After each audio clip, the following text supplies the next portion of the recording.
will be the cornerstone of the Stop the War Coalition, the anti-war movement from the very word go, George Galloway.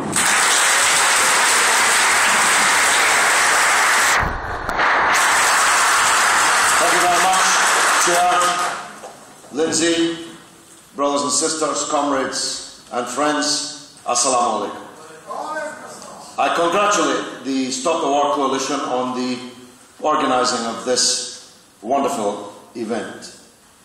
Anyone who was at this session this afternoon will long remember it, maybe always remember it. The historic leadership of the left and progressive movement here in our country, making important contributions, are not things that should be or will be forgotten. I remember the time in the very early 1980s when I was an aide-de-camp to Mr. Ben, our president, picking up the late Fenner Brockway at the Waverley station in Edinburgh off the overnight train. At 6 in the morning, we ascended the steep stairs. Mr. Brockway was, or Lord Brockway as he was then, by then well into his 80s, and as we reached Princess Street, he took a deep breath and he said, the first time I spoke in Edinburgh was against the First World War in 1916. Mr. Ben addressed the great rallies in Trafalgar Square against the British, French and Israeli invasion of Egypt in 1956. And his clarion call and arguments then were as crystal clear and powerful as they are today. Mr. Ben, as a young boy, sat on the knee of Mr. Gandhi, one of the leaders of the freedom struggle in India. My daughter, now a mother of 3, when she was a baby, sat on the knee of Mr. Ben in my house in Dundee, in Scotland. We are a great, unbroken line of progress, fighting, marching, struggling, always forward, backwards, never, and we should be proud of Tony Benn and the other historic leaders.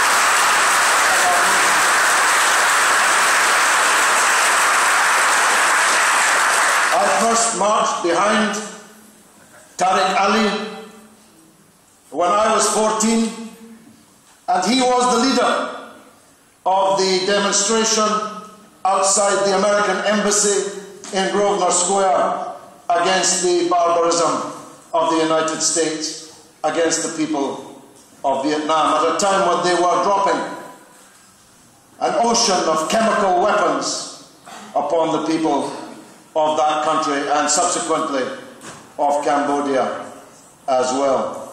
I was 14, he was the leader, now he looks younger than me. You see,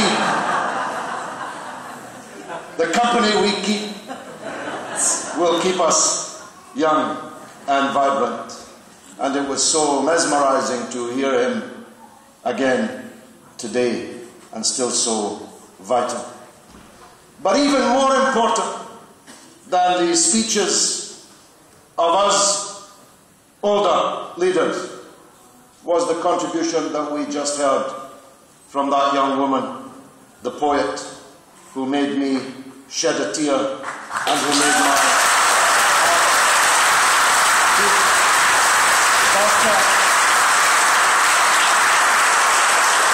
heart beat faster, not just because of the extraordinary power of what she was saying and the clarity with which she was saying it, because it told me, as I hope it told you, that when we older leaders shuffle off this mortal coil, this great progressive army will march on under new young leaders until we are victorious. She and Low Key and Jodie McIntyre and all these young leaders now forcing their way They have to force their way because older leaders don't easily make way for newer leaders. But they are increasingly appearing on our front line. And I, for one, am very proud, Lindsay, of the work which you and Andrew have led this last decade. It's true, we were 10 years younger then, but we are wiser than that now. It is, I think, something to be proud of that we were there, that we stood up when our own country became involved in yet another bloody imperialist crime, and we will stay with it as long as God gives us breath and until we are victorious. I was reading the other day a compilation of the parliamentary sketches of a very great sketch writer, now deceased, called Frank Johnson. His wife compiled those sketches that best showcased his work. I feature in 2 or 3 of them. He always had a soft spot for my speeches in Parliament. In one of them, 2 of them actually, he describes an exchange between me and Jack Straw, that friend of liberty. He doesn't want us to see the MI5 file on him, but it might not be for the reasons that you think. Jack Straw actually said, you must get a prize for stupidity.